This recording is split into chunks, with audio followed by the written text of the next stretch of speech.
Vamos conversar sobre condomínios? Tudo bem? Como vai? Seja bem-vindo, querido Rodrigo Carpati, advogado. E um assunto que muita gente pediu para a gente trazer, e como eu falei no começo do programa, não é fácil viver em comunidade, ou seja, no condomínio não, né? Boa noite. Boa noite, tudo bom, Fabião? Tudo bem. Com certeza, viver cada vez mais, nós temos aglomerações, as pessoas estão se mudando para locais onde possuem cada vez mais pessoas, condomínios, e isso tem gerado inúmeros conflitos. E é isso que a gente precisa tentar resolver e elucidar hoje. Eu vejo que há um crescimento, né, Rodrigo, muito grande assim, dos condomínios nas grandes cidades. Aqui em São Paulo é um negócio assim, assustador, né? Eu moro ali na região da Vila Prudente e ali, por exemplo, que cresceu a quantidade de condomínios, é um negócio impressionante, né? Prédios e mais prédios, lugares que você fala assim, pô, aqui eram duas casas, já fazem um condomínio lá grande e a gente vai vendo que cada vez mais é uma tendência. Como que a gente faz para selecionar qual seria o condomínio certo para a gente morar? Existe alguma fórmula, alguma coisa que você poderia indicar para dizer, olha, eu vou nesse condomínio que eu vou me dar bem? Fabio, é difícil, você vai, se impressiona, o corretor te leva, você gosta daquela unidade, você acaba adquirindo e poucas pessoas vão verificar, por exemplo, a certidão negativa do prédio, verifica se aquele que está vendendo o imóvel, se ele tem algum tipo de problema, para que você faça uma compra segura. Mas muitas vezes, você tirar uma certidão negativa do prédio ou entrar no Tribunal de Justiça, você consegue saber o perfil daquele prédio. Eu digo que muitas vezes você consulta a unidade, você devia saber o perfil daquele síndico, o perfil daqueles moradores. Logicamente que é igual quando você compra um carro, você faz um test drive, naquele primeiro momento o carro te atende, mas o uso que vai fazer realmente, que vai te trazer à tona você entender se é aquele carro ou trazer os problemas que aquela situação podem gerar. E acontece a mesma coisa no condomínio. A gente tem, por exemplo, só no município de São Paulo, quase 28 mil edifícios.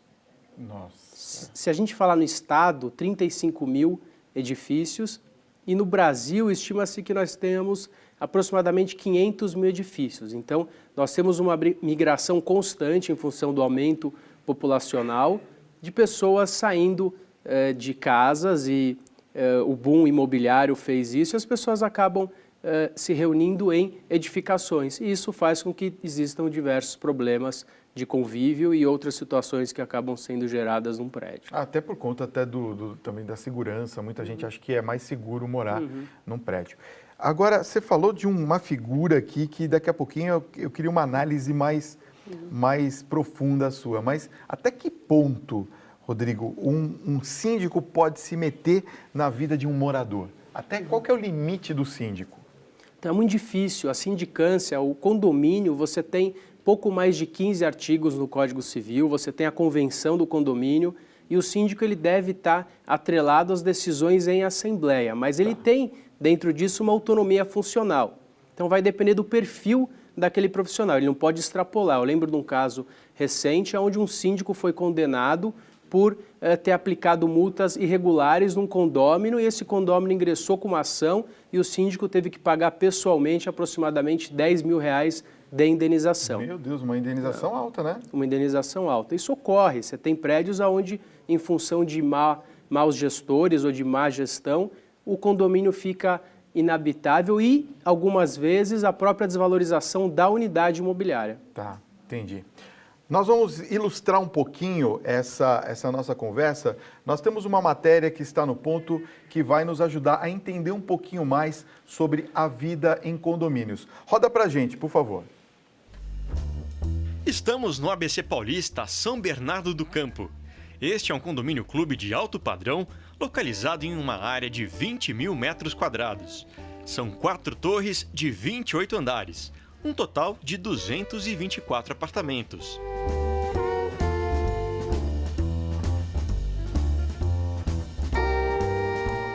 Segundo o dicionário, condomínio significa conjunto de propriedades imóveis de vários domínios, ou seja, uma vida em coletividade.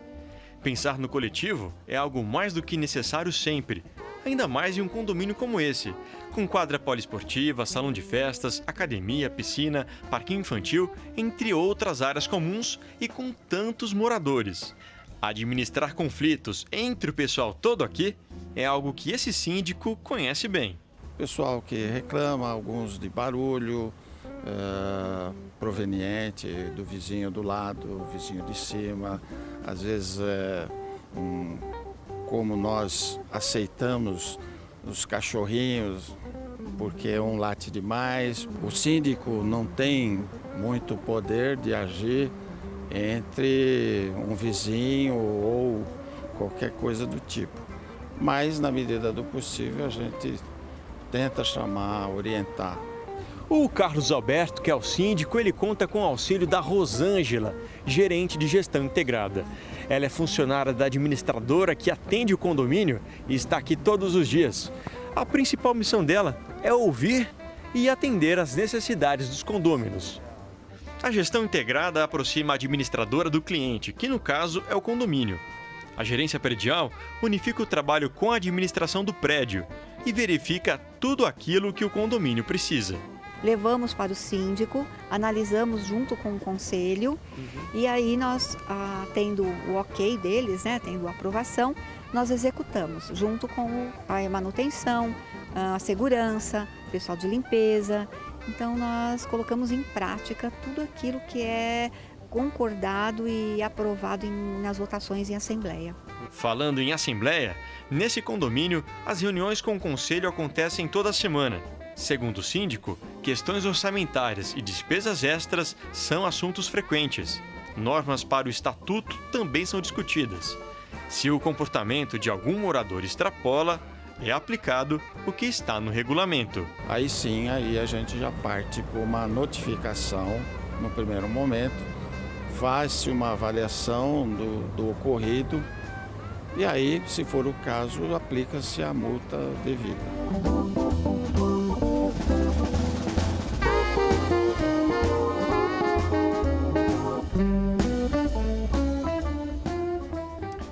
Pois é, né? A gente vê aí algumas situações interessantes para a gente conversar aqui. Primeira que eu queria falar é a respeito da questão dos animais. Condomínios podem ter animais? Podem ter animais, é legal, um direito constitucional. Você pode ter dentro da sua unidade qualquer bem que lhe interessar. E no direito brasileiro, um animal é considerado um bem móvel semovente. Então, a manutenção de um animal, assim como a manutenção de uma TV, é o exercício regular de um direito. Qual? Do direito de propriedade. Então, a convenção nem o síndico podem te impedir de ter um animal. O que deve limitar esse animal, assim como essa televisão, é a perturbação ao sossego, saúde e segurança ou aos bons costumes dos que ali coabitam. Então, se o animal latir de forma intermitente ou se a TV estiver no último volume, medidas podem ser tomadas, mas não excluí-los do convívio. Você estava me falando dos 3 Cs, quais são? 4C, cão, criança, cano e carro. O que é o cano? Encanamento, vazamentos. Encanamento. Tem muito vazamento nos São os principais problemas. Tem muito... Os prédios antigos, nem todos os prédios são novos. Por exemplo, em São Paulo, nós temos edifícios da década de 60, 70. Na questão, por exemplo, dos regulamentos, agora já vindo para outra parte da entrevista, que também eu queria entender um pouquinho como é que é o funcionamento. Existe algum parâmetro que norteie esses regulamentos ou cada condomínio pode ter o regulamento que quiser? Então existe a legislação. A gente tem o Código, a Constituição Federal, o Código Civil e demais leis esparsas, sejam elas federais, estaduais ou municipais, que são leis de ordem pública. E daí nós temos o quê?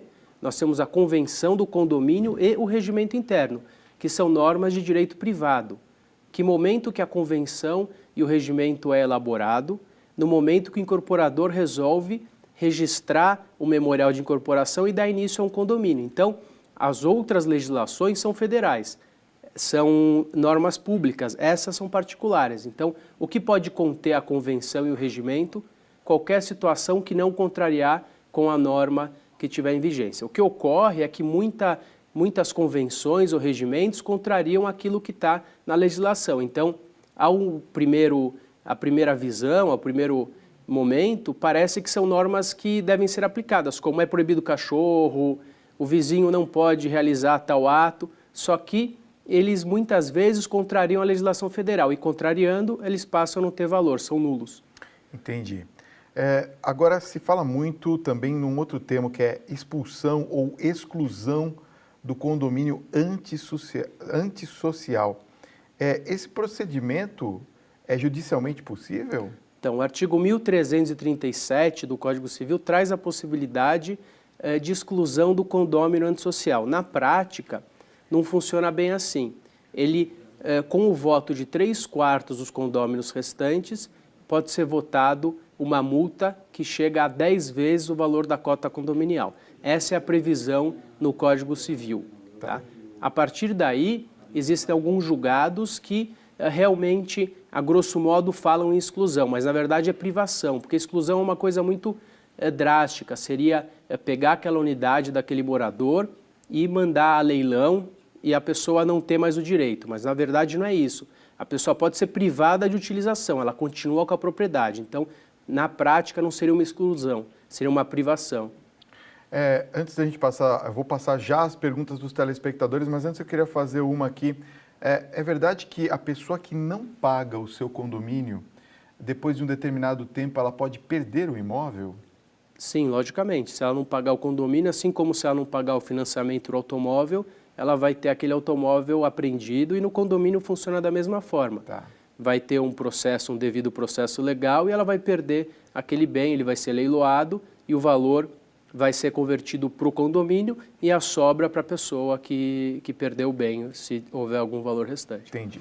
Vamos às perguntas dos telespectadores? Você faz a pergunta e eu pergunto ao nosso especialista, ao nosso convidado, a Paula de Souza, de Resende, no Rio de Janeiro. Diz assim, olá Fábio, boa noite.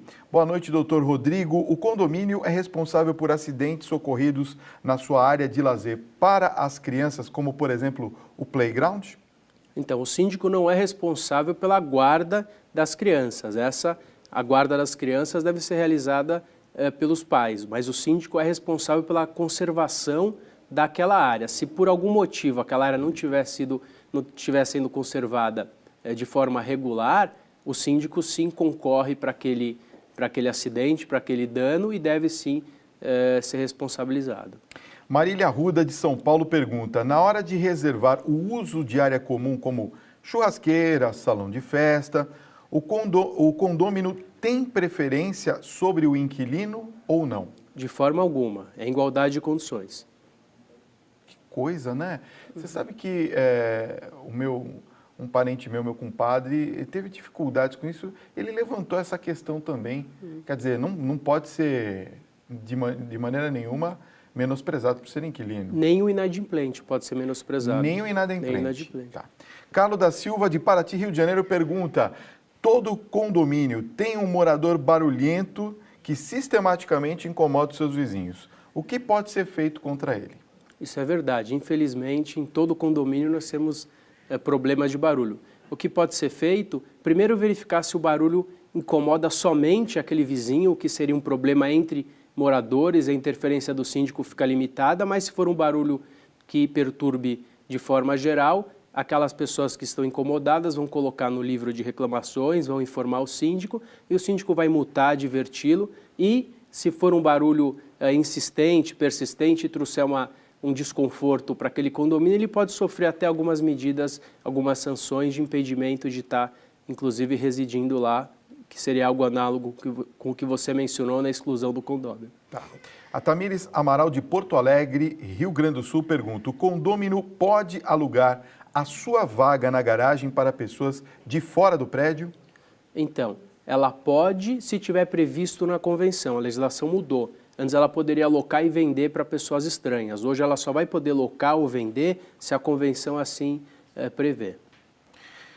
Que coisa, né? Quer dizer, antigamente podia-se até alugar ou vender a vaga para fora? Para terceiros, poderia. Para fora do prédio? Para fora do prédio. Você tinha, por exemplo, em condomínios como na Paulista, aqui na região central de São Paulo, a pessoa tinha um prédio residencial e alugava a vaga para aquelas pessoas que trabalhavam na região. Ah, entendi.